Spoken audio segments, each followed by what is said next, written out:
À la suite, hein, pour la partie maintenant electrical, 3D et 2D. Donc routage par les harnais avec des splines, des lignes maintenant, d'arc si vous le voulez. Séparation des assemblages, dans certains cas c'est utile. L'association d'un symbole particulier pour certains types de bornes et l'associer également avec des références constructeurs. Exclure certains de vos composants dans la nomenclature, ça c'est intéressant quand même dans certains cas de figure. Et extrait du programme, c'est SolidWorks, la visionneuse de SolidWorks Electrical et un planificateur pour l'archivage d'environnement. Voyons donc tout cela en vidéo. Donc avec SolidWorks Electrical 3D, le passage entre deux bornes de composants se fait avec le chemin le plus court, hein, si on ne fait rien d'autre. Mais on peut le guider à travers des esquisses spécifiques, hein, pour le routing WPATH qui permettent de guider plus facilement le chemin que doivent utiliser les câbles. Donc jusqu'ici, c'était toujours linéaire, aucune possibilité d'ajouter une spline ou des arcs. Ici, maintenant, on va pouvoir les utiliser, voire combiner avec des lignes droites, tout ça. Donc on va éditer pour montrer qu'on peut bien sûr modifier la trajectoire désirée. Passons maintenant au câblage automatique du harnais. Dans le Property Manager, quelques options comme la distance d'accroche par rapport à ce chemin et des choix du harnais à router. Donc ici, le travail est terminé. On va ajouter un petit prolongateur pour prolonger un des fils du câble, hein, pour éviter de devoir dénuder trop de câbles. On rajoute juste un fil supplémentaire. Et notez cette petite amélioration, c'est qu'on peut maintenant choisir entre inclure ou pas ce nouveau type d'attache dans votre nomenclature. Donc il est courant aussi dans la création d'un harnais de séparer des câbles ou de ne pas router certains fils du câble, par exemple. Donc avec cette nouvelle version, on a une nouvelle option dans les propriétés du câble qui vous permettent d'autoriser la séparation dans le routage 3D. Revenons alors dans notre modèle 3D justement pour faire ce routage. Donc vous voyez ici le routage désiré en rose qui montre le chemin de séparation à respecter pour chaque côté de la commande moteur. Donc dans le sélecteur de câbles, nous allons retrouver la même information utile par exemple pour les personnes travaillant dans le 3D. Ce n'est pas toujours la même personne qui fait le 2D et le 3D. Donc voici donc les différentes informations disponibles à plusieurs endroits. Donc voilà le résultat final avec les deux câbles séparés. Passons à l'électrical schématique. Les borniers ont été revus avec des représentations différentes selon le type de borne utilisée. Donc ceux-ci seront utiles pour associer un symbole de bornier avec une référence constructeur. Voyons cela ici avec deux nouvelles références que j'ajoute ici, hein. J'utilise des filtres pour retrouver plus facilement mon composant.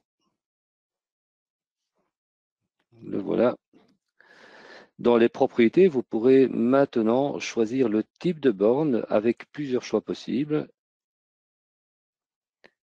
et également donc le symbole à utiliser dans le bornier. Donc ça que vous retrouvez dans votre bibliothèque bien entendu.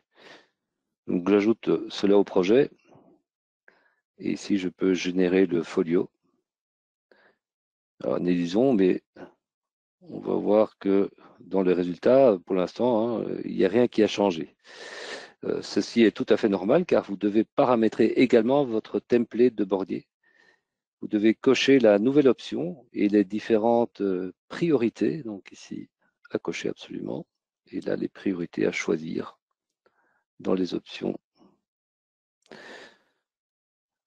Je reviens alors dans mon folio de bornier et je le mets à jour pour voir les nouveaux schémas utilisés pour ce type de borne.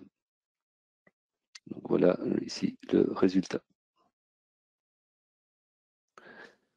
Ajouter un nouveau folio devait se faire à un à un ou par copier-coller. Ici, vous allez pouvoir choisir multiples et en fonction du folio désiré, vous cliquez dessus. Et une fois que vous avez cliqué dessus, vous avez la quantité à mettre tout simplement. Voilà, c'est fait. Il arrive parfois qu'un composant ne doit pas aussi figurer dans votre nomenclature. Donc regardons cette liste ici et disons que, allez, par exemple, P1 ne doit pas y être. Donc j'édite les propriétés de la référence constructeur. Donc, on peut le faire à partir d'ici. Et en 2021, donc, nous avons cette nouvelle option qui permet d'exclure de la nomenclature cette référence constructeur.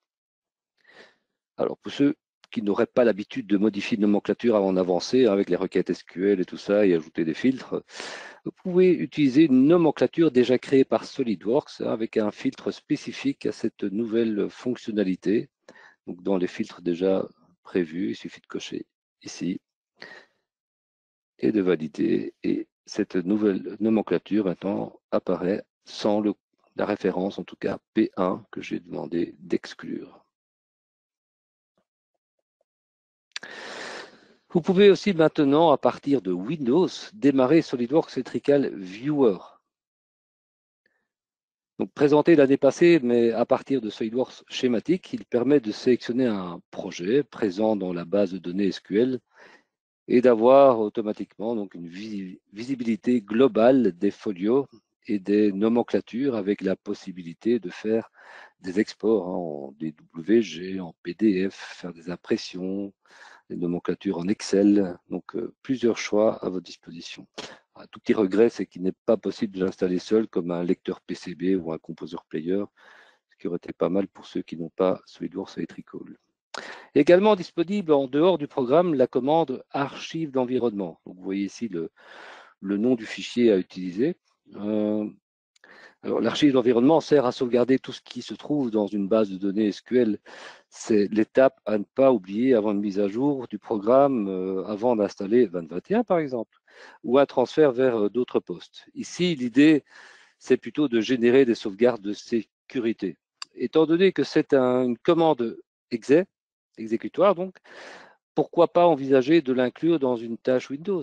Je vais vous montrer ici qu'il ne faut pas être super calé en informatique, être IT pour créer cela.